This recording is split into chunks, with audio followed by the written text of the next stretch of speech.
Jeannot, la gnôle dans le temps, ça vous parle, la gnôle? Elle nous parle, mais on la buvait bien aussi. Il fallait la fabriquer avant aussi. Le papa la faisait. Le papa, alors nous, on ramassait les prunes. À l'automne, on faisait le tour dessous les pruniers avec des cavagnes.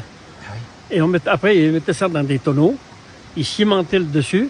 Et ça fermentait pendant combien? 2-3 mois. Et au mois de décembre, ils enlevaient les bouchons. Puis après, ils mettaient en route l'alambic. Et puis, ils faisaient la gnôle pendant plusieurs jours. Ça sentait la gnôle dans tout le village. Mais à l'époque, c'était pas... C'était toléré, quoi, disons. Tout le monde avait un alambic, Rémi, dans le temps? Oh, beaucoup de personnes, mais en fait, c'est vrai que c'était bien particulier quand même à son pays, la Longefoix, parce qu'en fait, il y a l'Adret et l'Ubac. Nous, on est au soleil à Montvalzan, puis lui, il a l'Ubac. Oui. Il est à l'ombre. Ah, il est à l'ombre. Alors, le problème, c'est qu'à Longefoix, c'est le pays, c'est la Sibérie. Il fait moins 40. Alors, c'est pour ça qu'on est obligé de boire de la gnôle beaucoup pour réchauffer. Voilà, sinon, vous gelez. Et oui. C'est un genre d'antigel, toi. Mais ça servait à quoi la gnôle dans le temps? Ça servait pour réchauffer. Oui. Quand tu arrivais dehors, que tu étais tout gelé, eh ben, on buvait une petite goutte de gnôle. Ou alors, ils faisaient des groupes quand tu étais vraiment malade, tu vois. C'était un médicament ou pas? Là, ça arrivait à être médicament, oui. Oui, ça faisait bien. Il fallait vraiment être malade. Avec l'alcool, oui, même des fois, ils désinfectaient les plaies. Hein, ils n'avaient rien d'autre pour soigner.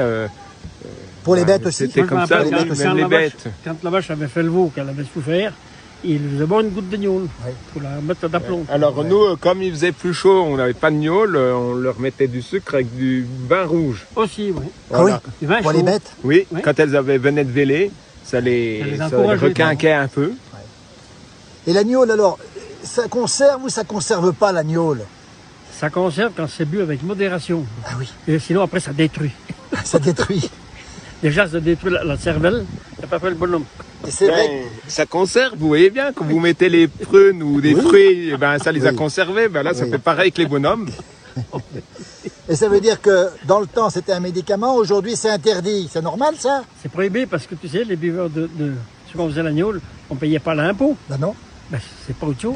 Donc c'est un impôt aujourd'hui. Donc maintenant, tu peux faire ta gnôle chez un bouilleur de cru, mais tu payes la taxe. Bien sûr. Donc elle te coûte plus cher de l'acheter en épicerie. Ben oui. C'était une histoire de pognon. Ben oui. Impôt. Et alors, vous en buvez, Rémi, de la gnôle, vous en buvez? Oh, pas souvent. C'est, comme on dit, si ça peut arriver l'hiver, on est un petit peu patraque, on dit, oulala, là j'ai chopé froid, j'ai fait quelque chose. Là, on peut boire un petit coup de gnôle raisonnablement. Oui. Après, c'est complémentaire. On peut aussi, c'est quand même bien d'ajouter. Des fois, on peut prendre un petit peu du thym sauvage, du serpolet, qui est aussi un très bon antiseptique. Et puis aussi, on peut utiliser. Il y a beaucoup de choses, comme on dit, les remèdes de grand-mère, un petit peu oubliés aujourd'hui. Il y avait les fleurs de tussilage. C'est des petites fleurs jaunes qui poussent dès que la neige elle vient de fondre. Ça, c'est encore assez connu par chez nous. Contre la toux, hein. Voilà, contre la toux. Ouais. Et puis, bien voilà. Et puis la gnôle, des fois, ben, si elle était vraiment forte et puis qu'on n'avait pas d'autre chose, ils s'en servaient un peu pour mettre dans la lampe à pétrole, ceux qui étaient riches. Ah oui. Ah ouais, parce que c'est du gaspillage. Ah oui. Et puis, quand on tuait le cochon. Ah oui. Ça, il faisait froid. Alors, quand le cochon, il était mort sur la potence, là, il le laissait refroidir un moment, puis ils allaient vite boire un petit coup de gnôle pour se réchauffer. Oui.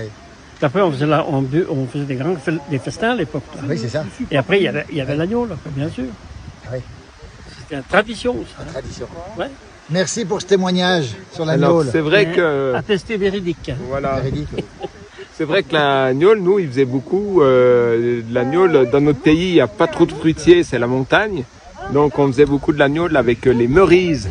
Ce sont les cerises sauvages. Bon et ça aussi, ça fait une gnôle qui est bien particulière. Et puis ça demande un peu du boulot parce qu'il faut en ramasser beaucoup. Hein. Ça fait pas beaucoup de jus. Ah oui. Voilà.